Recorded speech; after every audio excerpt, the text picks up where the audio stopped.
उत्तर वैदिक।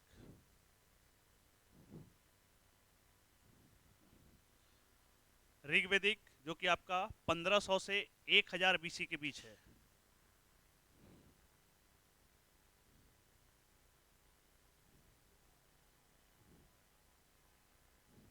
इसका time period है 1500 टू 1000 बीसी। ठीक है। और इसका आएगा 1000 से लेकर के 600 बीसी।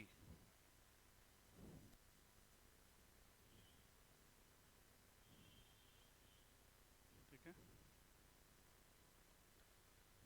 ऋग्वैदिक आपका प्रजासत्तात्मक समाज, जिसमें कि आपका संयुक्त परिवार का कॉन्सेप्ट है इसमें। ठीक है।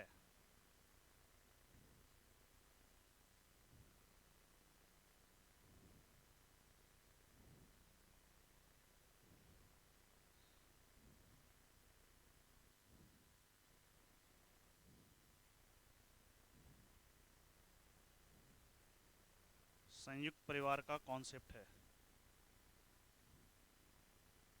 ठीक है, ध्यान रखेंगे। वैदिक पीरियड, इसमें दो पार्ट में, ऋग वैदिक, उत्तर वैदिक। ऋग वैदिक आपका आया 1500 से 1000, यह आएगा 1000 से 600 बीसी। ठीक है। इसमें एक टर्म आता है आपको मुंडकोपनिषद। ठीक है, तो हम पहले अभी मुंडकोपनिषद के बारे में दो पॉइंट जान लेंगे।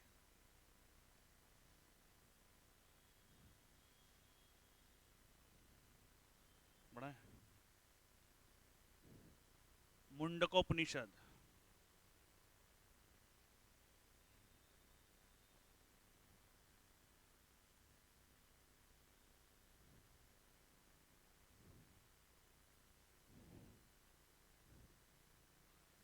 मुंडकोपनिषद से क्या क्या बातें बन सकती है? तो मुंडकोपनिषद से जो है सत्यमेव जयते लिया गया है। क्वेश्चन आता है ये कि सत्यमेव जयते कहाँ से लिया गया है। सत्यमेव जयते, ये बहुत सारे एग्जाम में पूछा गया क्वेश्चन है कि सत्यमेव जयते कहाँ से लिया गया है। तो ये है मुंडकोपनिषद। और इसमें क्या क्या बातें की गई है? इसमें बोली गई है कि यज्ञ जो है टूटे हुए नाव के समान है और इससे भवसागर पार नहीं किया जा सकता। ये भी इसी में बोला गया है। यज्ञ एक टूटे हुए नाव के समान है,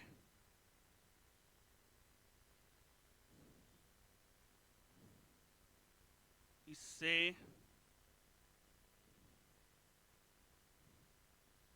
भवसागर नहीं पार किया जा सकता।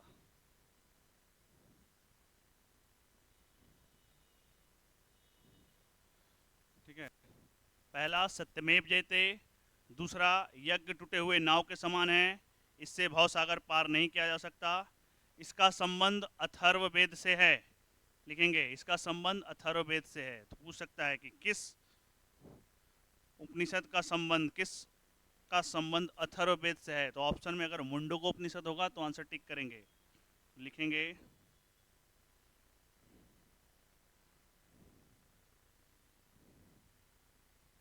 इसका संबंध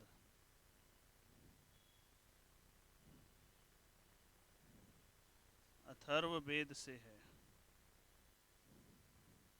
ठीक है, सब आपका प्रीलिम्स है। एक आता है धम्मपद। धम्मपद को बोला जाता है बौद्धों की गीता। ठीक, धम्मपद को।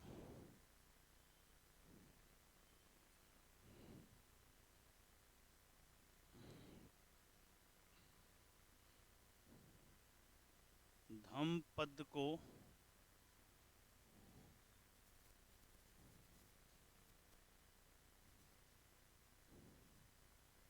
बौद्धों की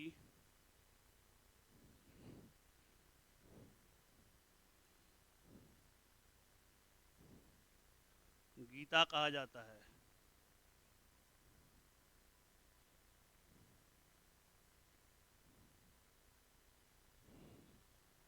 ध्यान रखेंगे। अब हम लोग यहाँ से ऋग्वेद के बारे में पढ़ेंगे। 4 वेद हैं। ठीक है, ऋग्वेद, सामवेद, यजुर्वेद, अथर्ववेद। फिर उसके जो ब्राह्मण ग्रंथ होंगे उसके बारे में हम लोग स्टडी कर लेंगे। तो अब हम आते हैं सबसे पहले इसमें ऋग्वेद के बारे में।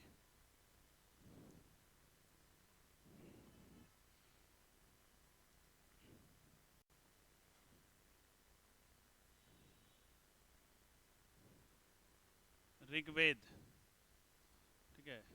ऋग्वेद से क्या क्या पॉइंट्स बन सकते हैं, ठीक है। तो ऋग्वेद के बारे में बोला गया है कि रचना सरस्वती के तट पर हुई है, पहली बात।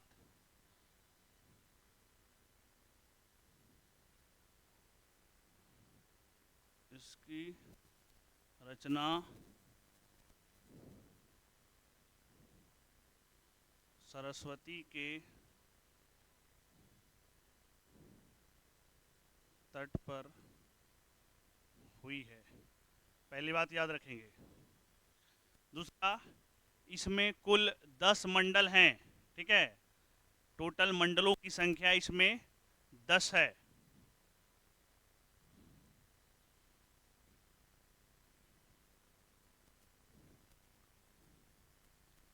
इसमें कुल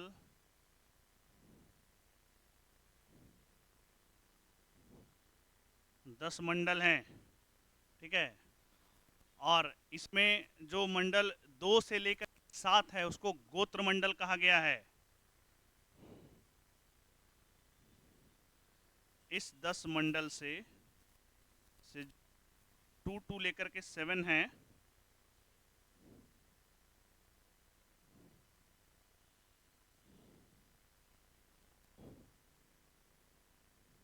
इसको गोत्र मंडल कहते हैं या वंश मंडल।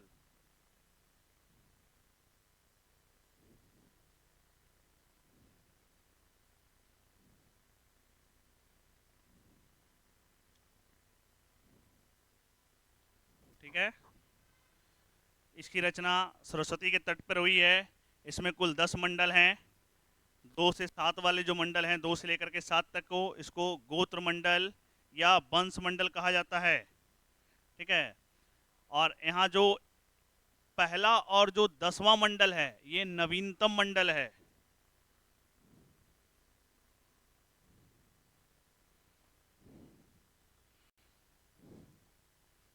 इसके फर्स्ट एंड 10th मंडल नवीनतम है, नया।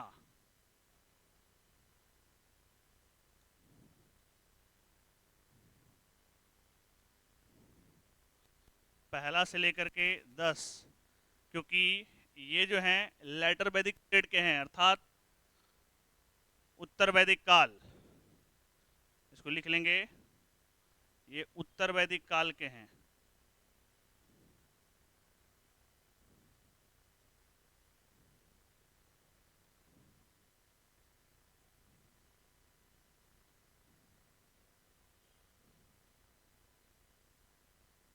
टोटल 10 मंडल, ठीक है। 2 से लेके 7 तक के मंडल को वंश मंडल या गोत्र मंडल। इसमें मूल सूक्त हैं 1017।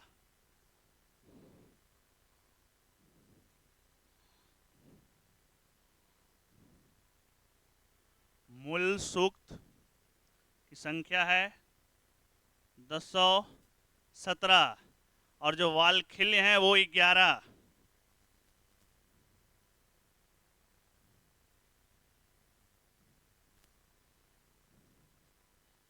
ठीक है। अगर आप ये दोनों को ऐड करेंगे तो आ जाएगा 1028।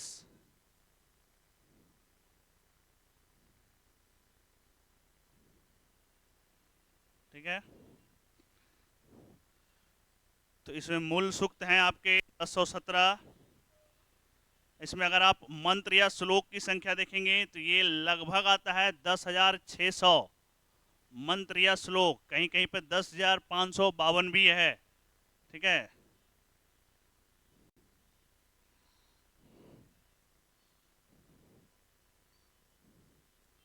मंत्र या श्लोक की संख्या लिखेंगे 10,552 या लगभग 10,600। इसमें 8 अष्टक और 64 अध्याय हैं। इसमें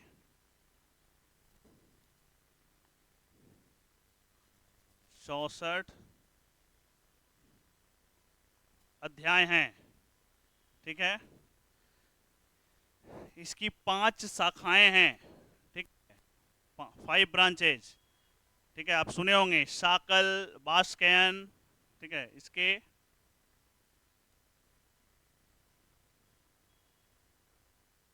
5 शाखाएं हैं।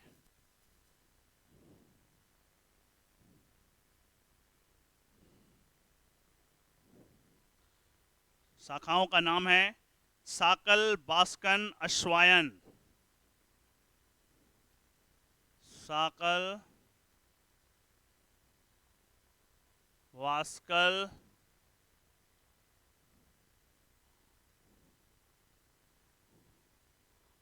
आश्वायन, संखायन और मंडुकायन।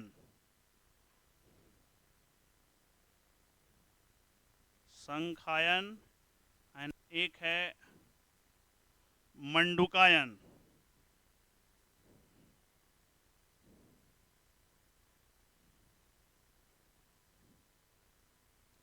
मंडुकायन। ठीक है, ये 5 है, शाकल, बास्कल, अश्वायन, संखायन और मंडुकायन। ठीक है, ये आपके 5 शाखाएं हैं। तो पूछ सकता है कि इनमें से किस शाखाओं का संबंध ऋग्वेद से है, तो ये ध्यान रखेंगे। ठीक है, नेक्स्ट पॉइंट है कि इसमें हिमालय और मुजबंत की भी चर्चा मिलती है। इसमें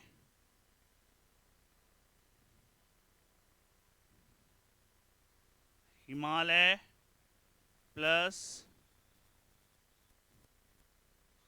मुजबंत की चर्चा मिलती है या चर्चा की गई है। इसमें कुल 40 नदियों का वर्णन है।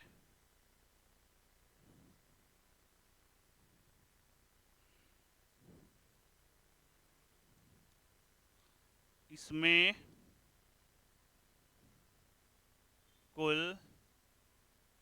40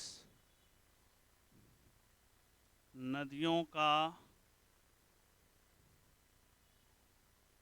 उल्लेख है, ध्यान रखेंगे। और इसके नदी सूक्त में 21 नदियों का वर्णन है। इसके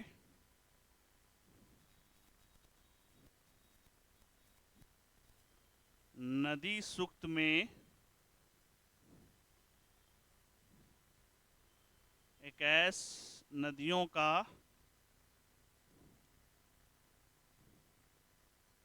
वर्णन मिलता है।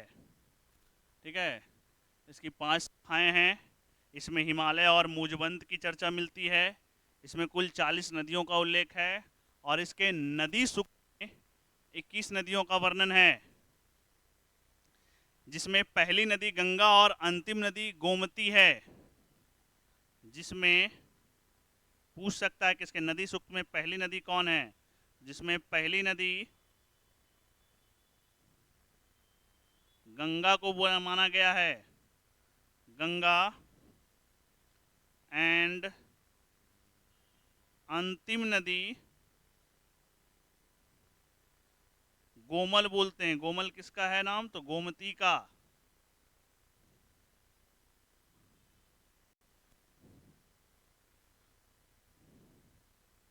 और आज के डेट में गोमती नदी कहाँ बहती है, यूपी के लखनऊ में।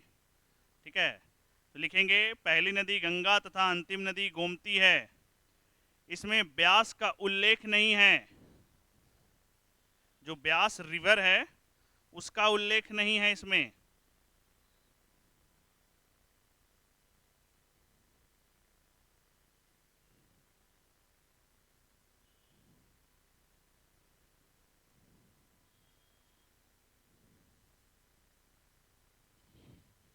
लिखेंगे इसमें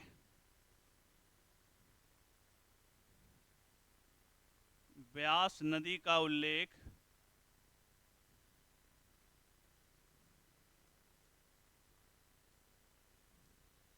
नहीं है। और इसके जगह पर मरुदभिदा का उल्लेख है। मरुदभिदा कश्मीर की नदी है, ठीक है। इसके जगह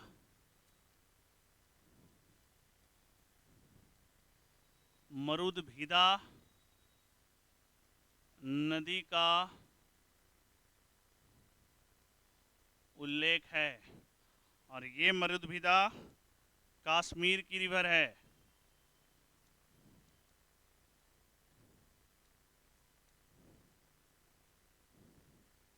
कश्मीर की नदी, ठीक है, ध्यान रखेंगे।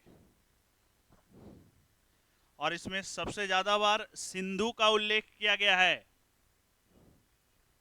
इसमें सबसे ज्यादा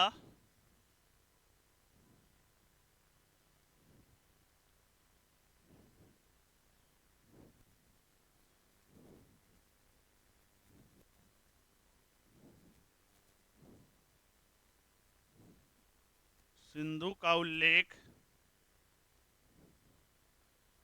किया गया है।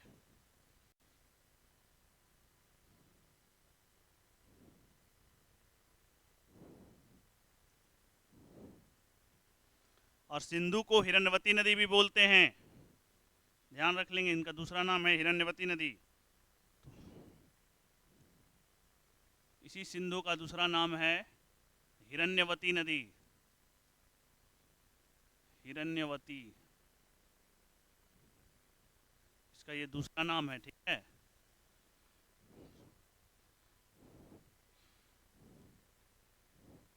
अगर आपसे पूछा जाए मृत्यु की चर्चा सबसे पहले कौन से ब्राह्मण ग्रंथ में मिलती है, तो यह है शतपथ ब्राह्मण में, ठीक है। तो लिखेंगे मृत्यु की चर्चा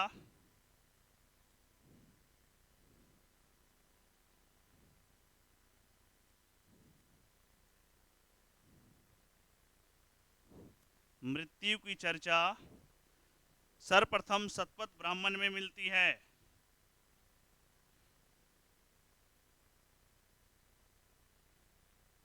सर्वप्रथम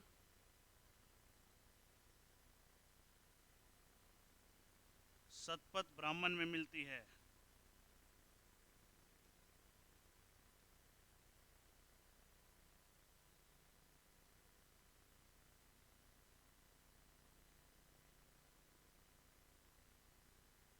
ध्यान रखेंगे। अब आते हैं क्रम। सबसे पहले क्या लिखा गया, ठीक है। वेद की, उपनिषद की, ब्राह्मण ग्रंथ, आरण्यक, ठीक है, ये क्रम ध्यान लिखेंगे। तो सबसे पहले आपको लिखा गया है वेद, ठीक है। वेद के बाद उसको समझने के लिए लिखा गया है ब्राह्मण ग्रंथ, ठीक है। ये क्रम आता है, ठीक है, असेंडिंग ऑर्डर में। तो वो क्रम हम लोग देख लेंगे, ठीक है।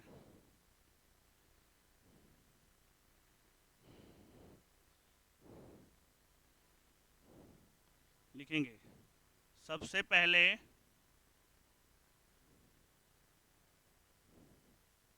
वेद लिखा गया।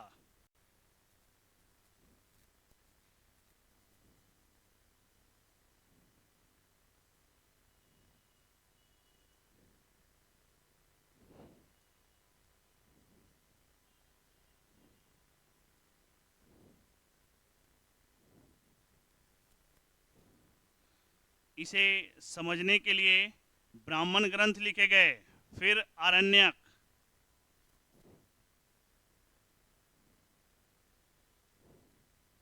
इसको समझने के लिए ब्राह्मण ग्रंथ लिखा गया। फिर क्या आया, फिर हुआ आरण्यक,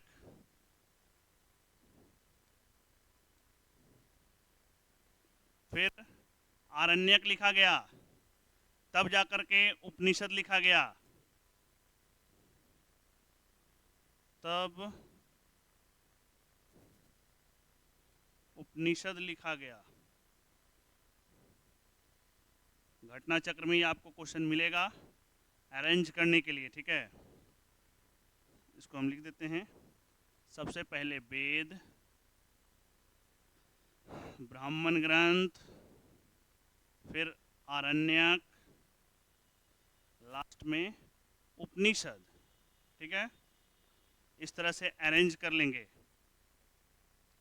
अब आते हैं हम लोग शतपथ ब्राह्मण ग्रंथ को लेकर के।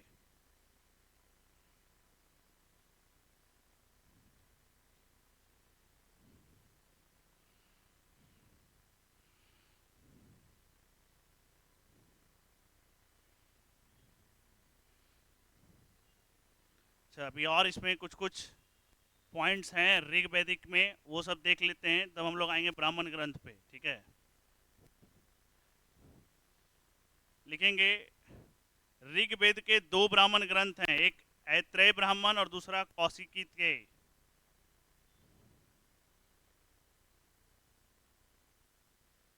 ऋग्वेद में ये भी हम लोग चल रहे हैं, तो ऋग्वेद में लिखेंगे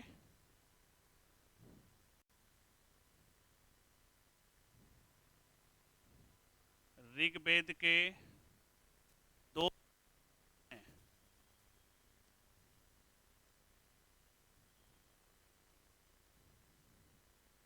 पहला ऐत्रेय ब्राह्मण ग्रंथ, और आपका दूसरा जो है उसको बोलते हैं कौशितकी या फिर संखायन। कौशितकी या दूसरा नाम है संखायन। ये दो ब्राह्मण ग्रंथ ऋग्वेद के हैं। ऋग्वेद के जो उपवेद हैं वो आयुर्वेद हैं।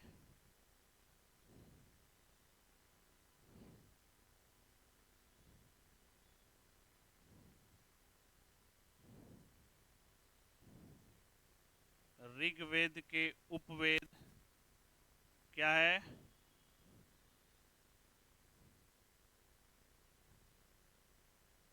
आयुर्वेद है।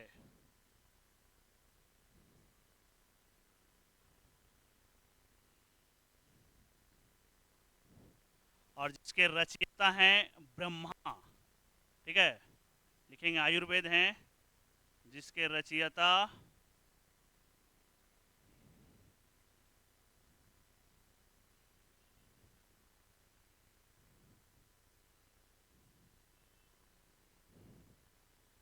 ब्रह्मा है। उपवेद, आयुर्वेद, रचयिता ब्रह्मा। ठीक है, दो ब्राह्मण ग्रंथ बोले, एक बोले ऐत्रेय ब्राह्मण ग्रंथ, सेकंड वन इज कौशितकी।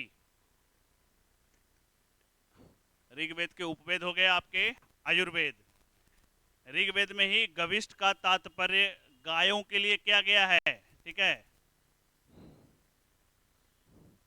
गायों के लिए वर्ड आया है गविष्ठ।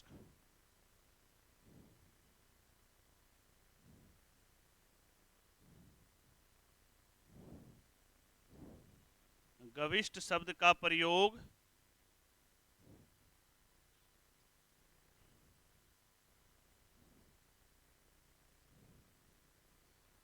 गायों के लिए आपस में होने वाले संघर्ष, आपस में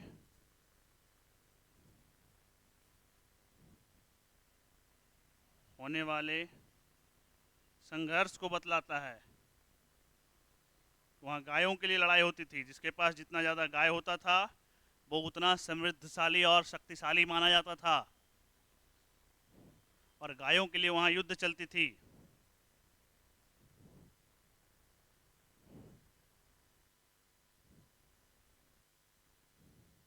इसलिए गविष्ठी का प्रयोग गायों के लिए होने वाले संघर्ष से है।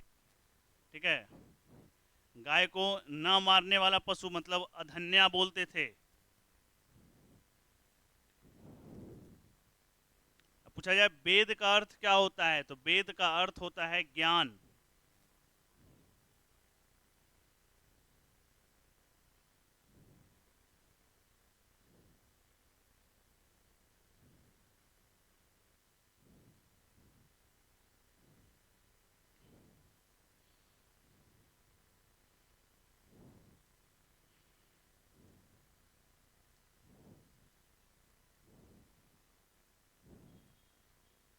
वेद का अर्थ ज्ञान होता है और आर्य का अर्थ श्रेष्ठ और ज्ञानी होता है।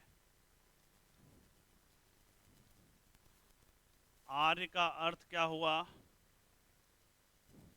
तो या तो बोलिए श्रेष्ठ या बोलिए ज्ञानी।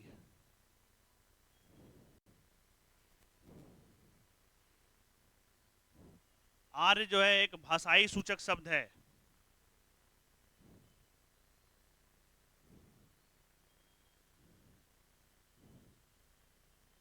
भाषाई सूचक शब्द है, ठीक है। वेद का अर्थ ज्ञान होता है, आर्य का अर्थ होता है श्रेष्ठ या ज्ञानी, ठीक है। आर्य शब्द जो है एक भाषाई सूचक आपका शब्द है, ठीक है, ये ध्यान रखेंगे। ऋग्वेद का अंग्रेजी में अनुवाद सर्वप्रथम चार्ल्स विल्किंस ने किया है, ठीक है। ऋग्वेद का अंग्रेजी में सर्वप्रथम अनुवाद, ये भी लिख लेंगे।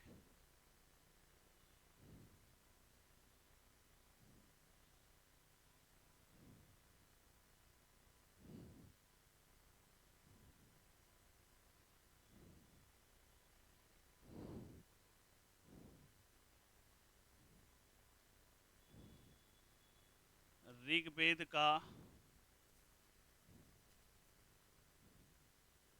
अंग्रेजी में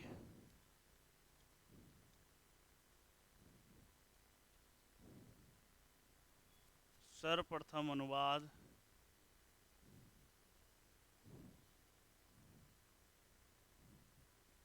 चार्ल्स विल्किंस ने किया।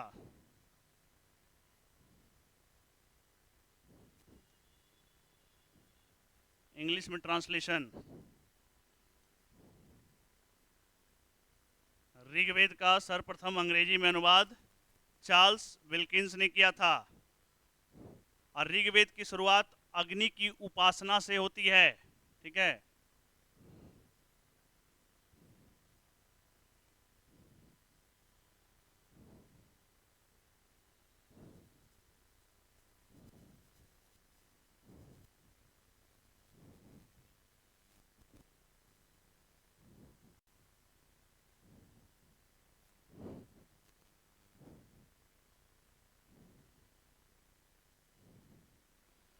ऋग्वेद की शुरुआत अग्नि की उपासना से होती है।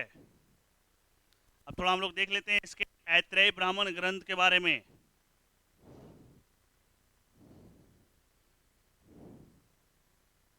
हेडिंग लगाएंगे ऐत्रेय ब्राह्मण ग्रंथ।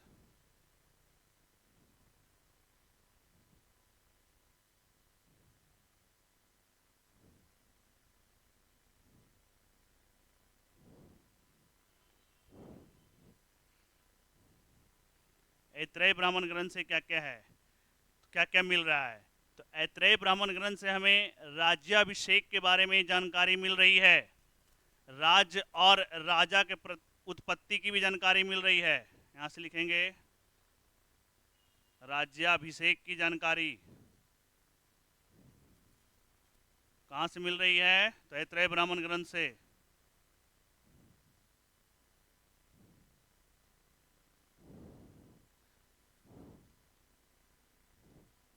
राज्य व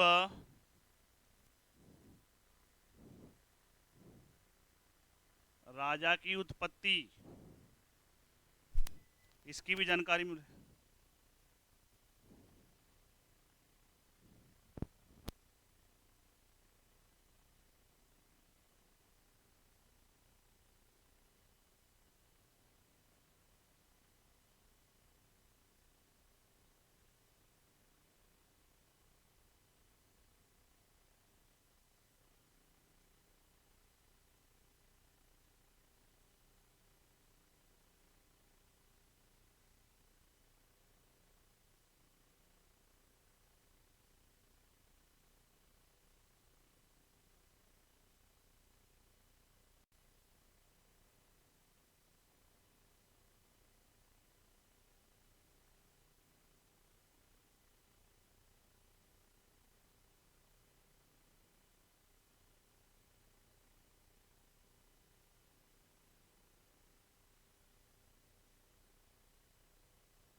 हाँ, तो हम लोग थे ऐत्रेय ब्राह्मण ग्रंथ में।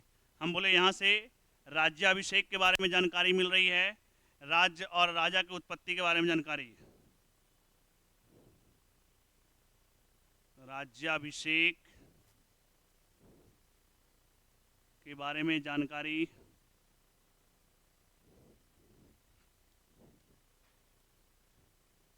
राज्य व राजा की जानकारी, राज्य व राजा के उत्पत्ति की जानकारी,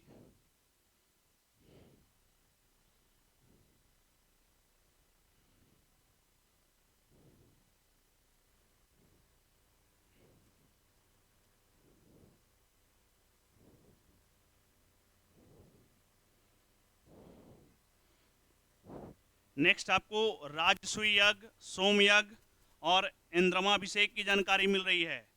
राजसूय यज्ञ, सोमयज्ञ और इंद्रमाभिषेक।